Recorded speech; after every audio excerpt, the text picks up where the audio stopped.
பேச ஆரம்பிக்கும் போது ஒரு வார்த்தையை சொல்லியிருக்காங்க. அதாவது என்னதான் எம்பிக்கள் எம்எல்ஏக்கள் இருந்தாலும் அதிகாரிகள் ராஜ்யமா தான் இருக்கு, எங்களை வந்து மதிக்க மாட்டாங்க அப்படின்னு சொல்லி பேச ஆரம்பிச்ச உடனே இருக்கு எல்லா எம்எல்ஏ எம்பி எல்லாம் கொண்டு கைதட்டி அந்த அம்மா பேசுறத வரவேற்பு விதமாக ஆரம்பிச்சிருக்காங்க. அதிகாரிகள் ராஜ்யம் அப்படின்னா அதிகாரிகள் வந்து எம்பி எம்எல்ஏக்களோட உரிமையை பறிக்கும் மாதிரி செயல்படுறாங்க. ஸோ அதனால அது அப்பாவுக்கு அவங்க அப்பா கீழே இருக்க எம்பி எம்எல்ஏக்கு வந்து ஒரு பின்னடைவு தானே. அதை வெளிப்படையா அந்த அம்மா பேசுனது வந்து அப்பாவுக்கு வந்து முகம் அதாவது டல் ஆயிட்டாராம்.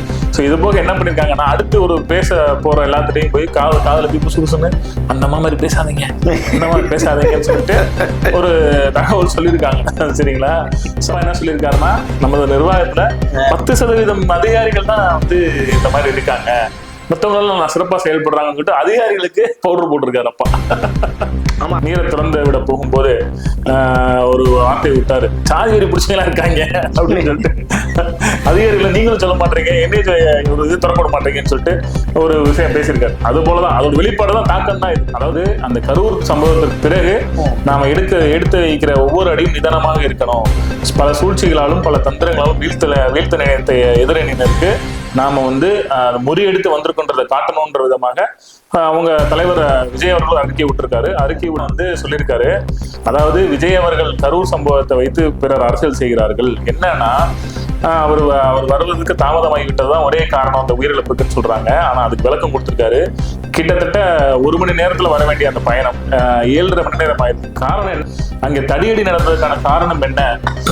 அதுக்கு அந்த தடியடியை நடத்துனாங்க. அதுக்கு இன்னும் காவல்துறை தரப்புல எந்த ஒரு விளக்கமும் கிடையாது. இது போல அன்புமணி ராமதாஸ் அவர்கள் ஒரு புறம் வந்து கட்சியை நான் தான் கிளைம் பண்ணிட்டு இருக்காரு. ராமதாஸ் அவர்களும் இது முழுக்க என்னோட கட்சி கிளைம் பண்ணிட்டு இருக்காரு. என்ன அப்படின்னா இந்த பிரச்சனைக்கு மூல காரணம் என்ன சொல்றாங்கன்னா, அன்புமணி அவர்கள் ஒய்ஃப் இருக்காங்க பார்த்தீங்களா, லோக்சபா தருமபுரி தொகுதியில் நிப்பாட்டி இருக்காங்க. அதுதான் அந்த பிரச்சனையோட ஆரம்பத்திற்கு காரணம் என்று சொல்லப்படுது. அதே மாதிரிதான் இங்கேயும் வந்து அன்புமணி அவர்கள் பிஜேபி கையில இருக்காரு. சரிங்களா? அதனால வந்து கட்சியை வந்து கிளைம் பண்றது வந்து அன்புமணி தான். சோ தேர்தல் கமிஷன் வந்து என்னதான் இருந்தாலும் அன்புமணி அவர்கள் பிஜேபியோட ஒரு உறவுல இருக்கனால கட்சியை வந்து அன்புமணி தான் கொடுப்பாங்க அப்படின்ற ஒரு பயத்துல ராமதாஸ் அவர் என்ன பண்றாங்கன்னா, இதுல இன்னொரு சம்பவம் என்னன்னு கேளுங்க. அண்ணன் டிடிவி, அண்ணன் செங்கோட்டையன், சரி, அந்த முன்னாள் முதலமைச்சர் ஓபிஎஸ் அவர்கள் 3 பேரும் சேர்த்து ஒரே இடத்தில் ஐயாவை வாழ்த்து வணங்கி விட்டு வருகிறார்கள். பைபிள் வாய்ஸ் நேயர்களுக்கு வணக்கம். வணக்கம் பாஸ்கரன். வணக்கம் கமல் ராஜா சார் அவர்களே. என்ன இன்னைக்கு கமல் ராஜான்னு சொல்லாதீங்க, விஜய் கமல் சொல்லுங்க. விஜய் கமல் என்ன ஹாட் நியூஸ்? எல்லாமே ஹாட் நியூஸ் தான். இன்னைக்கு என்ன முக்கியமான செய்தி? என்ன முக்கியமான செய்தின்னா அரசியலை பத்தி தான் அதிகமான ஒரு நியூஸ். அதுதான் டெய்லி நம்ம அரசியல் விவாதம் தானே பேசிட்டு இருக்கோம். அதிகாரிகள் ராஜ்யம் அப்படின்ட்டு சில கேள்விகள் எழுந்திருக்கிறது. ஆமா, அதுதான். அதாவது என்ன அப்படின்னா, தினமலர் நியூஸ்ல வந்து தலைப்புச் செய்தியே வந்து அதிகாரிகள் ராஜ்யம் அப்படின்னு பார்த்த உள்ள போய் படிச்சாதான் தெரியுது என்ன ஏதுன்னு. அதாவது திமுக வந்து இப்ப வந்து வரப்போகின்ற சட்டமன்ற தேர்தலை சந்திக்க ரெடி ஆகிட்டு இருக்காங்க.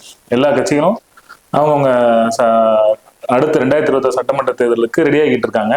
ஸோ அதுக்கு வெள்ளோட்டம் பார்க்கும் விதமாக முதல்கட்ட விதமாக என்ன பண்ணிருக்காங்க அப்படின்னா, அந்த நவம்பர் 4 இருந்து டிசம்பர் 4 இந்த கடந்த வரைக்கும் இந்த 1 மாதத்துக்குள்ள வந்து புதிய வாக்காளர்கள் சேர்ப்பு, பெயர் நீக்கம், பெயர் திருத்தம் இந்த மாதிரியான ஒரு செயல் நடக்கும். இது வந்து அதிகாரப்பூர்வமாக தேர்தல் கமிஷன் நடத்தும். இந்த செயல் எப்படி நீங்க வந்து செயல்படணும் அப்படின்றதுக்காகவே மாமல்லபுரத்துல ஒரு மீட்டிங் போட்டிருக்காங்க அப்பா தலைமையில. அவருக்கே மரியாதை இல்லைன்னு வேற சொன்னாங்களே. இல்ல அது அந்த தகவல் கிடையாது. அதிகாரிகள் ராஜ்யம் அப்படி என்ன அப்படின்னா, அந்த தகவல் பேசும்பொழுது அந்த முன்னாள் அமைச்சர்கள், மாவட்ட செயலாளர்கள், துணை முதல்வர்லாம் முன்வரிசையில் உட்காந்துருக்காங்க.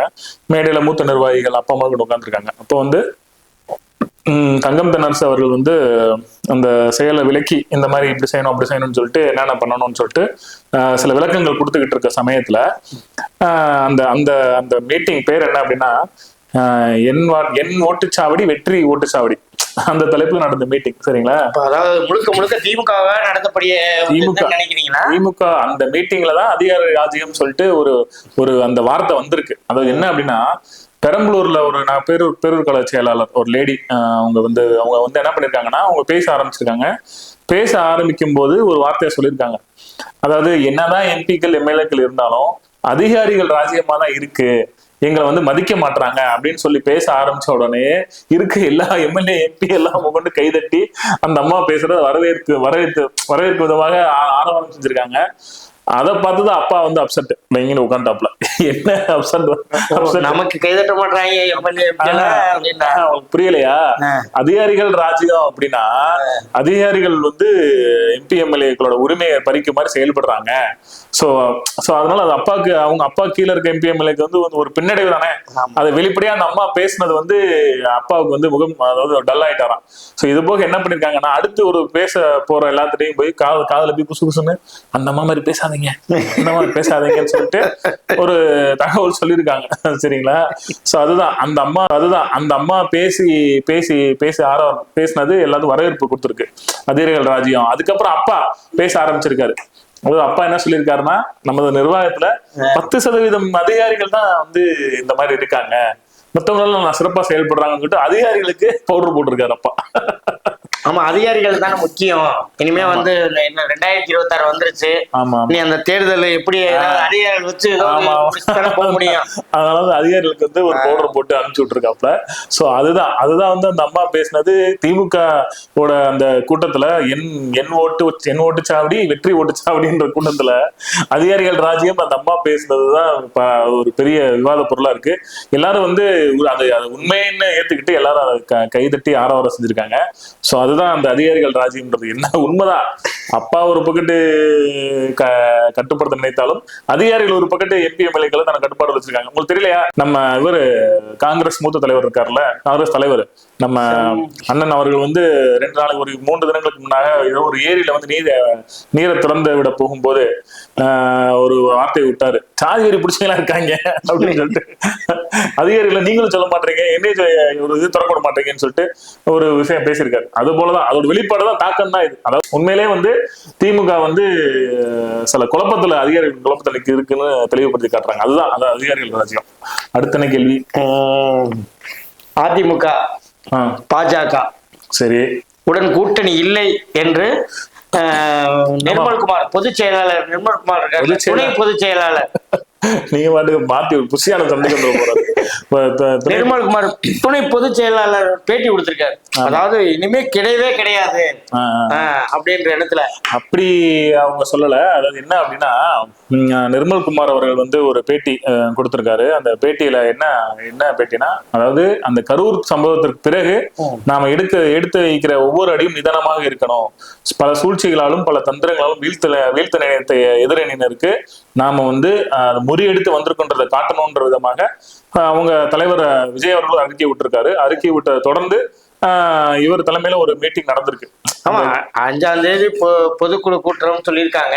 ஆமா, அடுத்த அடி நிதானமா வைக்கணும், வேற வழி இல்லை அப்படின்னு சொல்லி. அதாவது நிதானமான இந்த கரூர் போன்ற அசம்பாவிதங்கள் அடுத்து நடக்காமல் இருக்கணும்ன்றதுக்காகவே ஒவ்வொரு அடியும் நிதானமா எடுத்து வைக்கணும்ன்றதுக்காக அடுத்த நடக்க போற பொதுக்கூட்டத்திற்கு நிதானமா செயல்படணும்னு சொல்லிட்டு ஒரு ஸ்டேட்மெண்ட் இருக்காரு. அந்த மீட்டிங்ல நிர்மல்குமார் சார் அவர்கள் பேசும்போதுதான் வந்து சொல்லியிருக்காரு, அதாவது விஜய் அவர்கள் கரூர் சம்பவத்தை வைத்து பிறர் அரசியல் செய்கிறார்கள். என்னன்னா, அவர் வருவதற்கு தாமதமாகிவிட்டதுதான் ஒரே காரணம் அந்த உயிரிழப்புக்குன்னு சொல்றாங்க. ஆனா அதுக்கு விளக்கம் கொடுத்திருக்காரு. கிட்டத்தட்ட 1 மணி நேரத்துல வர வேண்டிய அந்த பயணம் 7.5 மணி நேரம் ஆயிருக்கு. காரணம் என்ன அப்படின்னா, சுமார் 2500 டூ வீலர்கள் வந்து விஜய் வந்து தொடர்ந்து வந்திருக்காங்க. ஆமா, இதை கட்டுப்படுத்த வேண்டிய காவல்துறை வந்து கட்டுப்படுத்தல, அதுதான் காரணம்னு சொல்லியிருக்காரு. சோ இது போக அங்க தடியடி நடந்ததுக்கான காரணம் என்ன, அதுக்கு அந்த தடியடியே நடத்துனாங்க, அதுக்கு இன்னும் காவல்துறை தரப்புல எந்த ஒரு விளக்கமும் கிடையாது. இது போன்ற பல கேள்விகள் இருக்கு. நாங்க சட்ட ரீதியா போராடி உண்மை என்னன்றத மக்களுக்கு வெளிச்சத்துக்கு கொண்டு வந்துருவோம்னு சொல்லியிருக்காரு. அதான் எந்த சூழ்ச்சியும் எந்த தந்திரமும் எங்களை வீழ்த்த முடியாது, பல தடைகள் வந்தாலும் நாங்கள் அதெல்லாம் மீறி செயல்படுவோம், ஜெயிச்சு காட்டுவோம்ன்ற மாதிரி நிர்மல்குமார் பேசியிருக்காரு. அதுதான் அந்த மீட்டிங்கோட முக்கியமான டாபிக். விஜய் கமல் அவர்களே, அதான் எப்படியா இருந்தாலும் நிதானமா அடுத்து முறைக்கு ரெடி ஆயிட்டாரு விஜய் அவர்கள். என்ன நிதானமா இருந்தாலும் யானைக்கும் அடிச இருக்கும். அதாவது அது வந்து அதான் பாஸ்கர் சதுக்கிச்சுல, இனிமே நாங்க கொஞ்சம் சுதாரிச்சு கால எடுத்து வைப்போம்ல. ஆமா ஆமா ஆமா ஆமா, என்ன இப்படி சுதாரிச்சு வைக்கிறீங்களா? ஐயா அன்புமணி ராமதாஸ் இருக்காருல்ல, ஆமாமா, தன் மகள் ஆமா ஸ்ரீகாந்தி அவர்கள் வந்து தர்மபுரியில களமிறக்கிறதுக்காக எல்லா ஏற்பாடும் நடந்துகிட்டு இருக்கான். உண்மையில அது பாராட்டத்துக்குரிய அதான் சொல்றேன். அதுல வந்து இப்ப ஜி.கே. மணி இருக்காருல்ல, திமுகவோட பேச்சுவார்த்தை கூட்டணி பேசுவதை நடத்திருக்காரு சொல்றாங்க. அதாவது என்ன அப்படின்னா, ஒரு ஆண்டு ஆயிடுச்சுங்க அவங்க குடும்ப பிரச்சனை வீதிக்கு வந்து இன்னும் முற்று பெறவில்லை. அன்புமணி ராமதாஸ் அவர்கள் ஒரு புறம் வந்து கட்சியை நான் தான் கிளைம் பண்ணிட்டு இருக்காரு. ராமதாஸ் அவர்களும் இது முழுக்க முழுக்க என்னோட கட்சி கிளைம் பண்ணிட்டு இருக்காரு. என்ன அப்படின்னா, இந்த பிரச்சனைக்கு மூல காரணம் என்ன சொல்றாங்கன்னா, அன்புமணி அவர்கள் ஒய்ஃப் இருக்காங்க பாத்தீங்களா, லோக்சபா தருமபுரி தொகுதியில் நிப்பாட்டி இருக்காங்க. அதுதான் அந்த பிரச்சனையோட ஆரம்பத்திற்கு காரணம் என்று சொல்லப்படுது. அதாவது ஐயா மருத்துவரையா சொல்லுவாரு, எம்பி எலெக்ஷன் சொல்றீங்களா? எம்பி எலெக்ஷன் அதுதான். அதாவது மருத்துவரையா சொல்லுவாரு, எனது குடும்பத்தில் உள்ள பெண்கள் யாரும் அரசியலுக்கு வரக்கூடாது அப்படின்னு சொல்லியிருக்காரு. சோ அது விவாதமும் ஆச்சு. அப்போ உங்க இதுல இவங்க மகன் தானே? ஆமா, அதுதான் விவாதமும் ஆச்சு. இப்போ அதாவது என்ன அப்படின்னா, அதை எதிர்த்து தான் ராமதாஸ் அவர்களும் அவர் மகளும் குரல் கொடுத்தாங்க. ஏன் குரல் கொடுத்தாங்க அப்படின்னா, இந்த அன்புமணி ஏன் நிக்கல தருமபுரியில, அவர் ஒய்ஃபை நிப்பாட்டினாரு. சோ அதுதான் ஃபர்ஸ்ட் பிரச்சனை. சோ இந்த பிரச்சனையை சமாளிக்கிறதுக்கு தான் மருத்துவரையா ராமதாஸ் என்ன பண்ணிருக்காரு, அவரோட பேரன் முகுந்தனுக்கு ஒரு பொறுப்பு கொடுத்திருக்காரு. சரிங்களா? அதாவது அப்பா ஒதுக்கி வச்சுட்டு பேரனுக்கு, அப்பா இல்ல, அவர் வேற இது வேற, அது ஸ்ரீகாந்தியோட மகனுக்கு ஆமா ஒரு பொறுப்பு கொடுத்திருக்காரு. அதை எதிர்த்து அன்புமணி பொறுப்பு கொடுத்திருக்கும். அந்த பொறுப்புல இருந்து அரசியல இருந்து விலகிட்டாரு, முகுந்தன் விலகிட்டாரு. சோ அதுக்கப்புறம் என்ன பண்ணிருக்காரு அப்படின்னா, மகளை வந்து தற்போது கட்சியோட செயல் தலைவரா நியமிச்சிருக்காரு. ஸ்ரீகாந்தி திருமதி அவர்களை வந்து செயல் தலைவரா நியமிச்சிருக்காரு. நியமனம் பண்ணி அவர்களும் தருமபுரி தொகுதியில வரப்போகிற சட்டமன்ற தேர்தலில் போட்டிடுவாங்க அப்படின்னு சொல்லியிருக்காரு. என்ன ஒரு குழப்பமான விஷயம் அப்படின்னா, அன்புமணி அவர்கள் வந்து ராமதாஸ் குழப்பம் நிலவுது. என்ன அப்படின்னா, அன்புமணி அவர்கள் வந்து இப்ப பிஜேபியோட டைப்ல இருக்காரு, சப்போர்ட்ல இருக்காரு. தேர்தல் கமிஷன் வந்து பிஜேபி சொல்றதான் கேட்கும். சோ என்னதான் கிளைம் பண்ணாலும் கட்சியை வந்து அன்புமணி தான் கொடுப்பாங்கன்னு ஒரு பயத்துல. இல்ல நீங்க அப்படி சொல்றீங்க. போன வாட்டி என்ன பண்ணாங்கன்னா, இப்ப அண்ணன் டிடிவி பக்கம் தான் கட்சி வரும்னு சொல்லியிருந்தாங்க. அதுதான் நேரத்துல அவர் எடப்பாடி ஏதோ ஒரு கூட்டத்தில் அதுதான் எடப்பாடி அப்ப பிஜேபி கையில இருந்தாரு. அதே மாதிரிதான் இங்கேயும் வந்து அன்புமணி அவர்கள் பிஜேபி கையில இருக்காரு. சரிங்களா? அதனால வந்து கட்சியை வந்து கிளைம் பண்றது வந்து அன்புமணி தான். சோ தேர்தல் கமிஷன் வந்து என்னதான் இருந்தாலும் அன்புமணி அவர்கள் பிஜேபியோட ஒரு உறவுல இருக்கனால கட்சியை வந்து அன்புமணி தான் கொடுப்பாங்க அப்படின்ற ஒரு பயத்துல ராமதாஸ் அவர் என்ன பண்றாங்கன்னா, அவரோட மகளை வந்து ஒரு கட்சியில முக்கியமான பொறுப்புக்கு நிப்பாட்டிட்டு அவர்களை எம்எல்ஏ ஆக்கி, அதாவது அவங்க கட்சியில கிட்டத்தட்ட ஒரு 10 எம்எல்ஏக்கள் வந்தா சீட் வாங்கி ஜெயிச்சா, திமுக வாங்கி ஜெயிச்சா, ஒரு 5 எம்எல்ஏ வந்தாலும் கட்சியை நம்ம தான் கிளைம் பண்ணிக்கலாம். டிஎம்கே வரும் நினைக்கிறீங்களா? அதாவது அவரோட ராமதாஸ் அவர்களோட கணக்கு என்ன அப்படின்னா, இப்போ அதுக்காக தான் திமுகவோட நல்ல உறவுல இருக்க ஜி.கே. மணி அவர்களை அழைத்து போயிட்டு கூட்டணி பேச்சு நடத்துங்க அப்படின்னு சொல்லியிருக்காரு. அதுதான் அவரோட கணக்கு. அதனாலதான் அன்புமணி ராமதாஸ் அவரோட மகளை மன்னிக்கவும் ராமதாஸ் ஐயாவோட மகளை வந்து தருமபுரியில் நிப்பாட்டி ஜெயிக்க வச்சு எம்எல்ஏ ஆக்கணும்னு சொல்லியிருக்காங்க. இதுக்கு அவங்க மகளும் வந்து பேட்டி கொடுக்கும்போது, இது எனது விருப்பம் மட்டும் கிடையாது, ஐயாவோட விருப்பம். சோ வந்து கண்டிப்பான முறையில அந்த விருப்பத்தை நான் நிறைவேற்றுவேன், ஜெயிப்பேன் அப்படின்னு சொல்லியிருக்காங்க. அதுதான் அன்புமணி அவர்கள் ராமதாஸ் குடும்ப ஸ்பிளிட் வந்து கட்சி யார் கிளைம் பண்ண போறாங்க இந்த விஷயத்துல வந்து ஐயா ஒரு முடிவு எடுக்கிறார். திமுக சைடு போயிட்டாரு. அன்புமணி அவர்கள் வந்து கட்சி வேணும்ன்ற ஒரு காரணத்துக்கு என்னன்னு தெரியல, அவர் வந்து பிஜேபியோட சப்போர்ட்டரா போயிட்டாரு. என்னவென்று நம்ம இதை பத்தி பல பேட்டியில பேசியிருக்கோம் முன்னாடியே. அன்புமணி 25 சீட்டு கேட்டதா அதிமுக போய் ஜாயின் பண்ணலாம்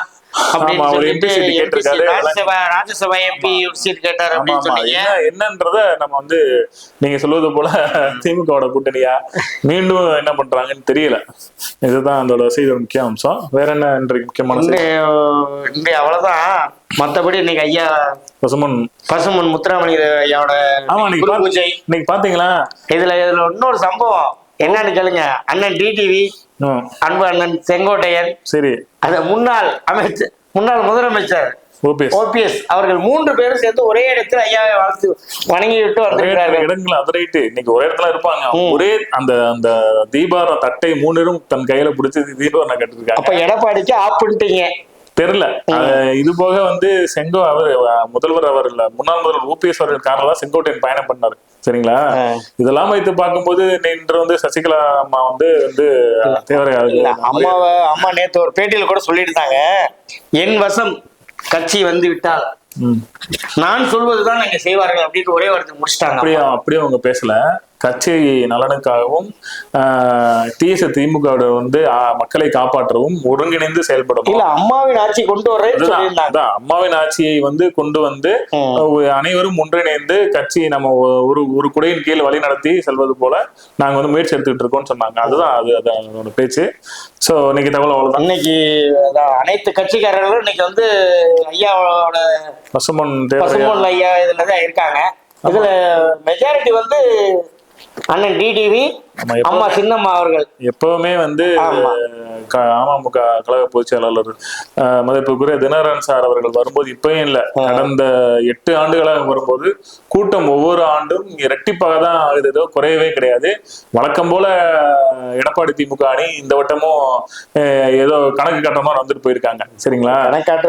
ஆமா, தென் மாவட்டத்தை பொறுத்த வரைக்கும் நல்லா ஞாபகம் வச்சுக்கோங்க. தென் மாவட்டத்தை பொறுத்த வரைக்கும் அமமுக பொதுச் செயலாளர் தினகரன் சாருக்கு ஒரு மேஜர் சப்போர்ட் இருக்கு. இதை அறிந்த பாஜக இவருக்கு வந்து அவர் வெளியில போனாலும் அவர் நாங்க பேச்சுவார்த்தை நடத்தோம் சொல்லிட்டு இருக்காங்க.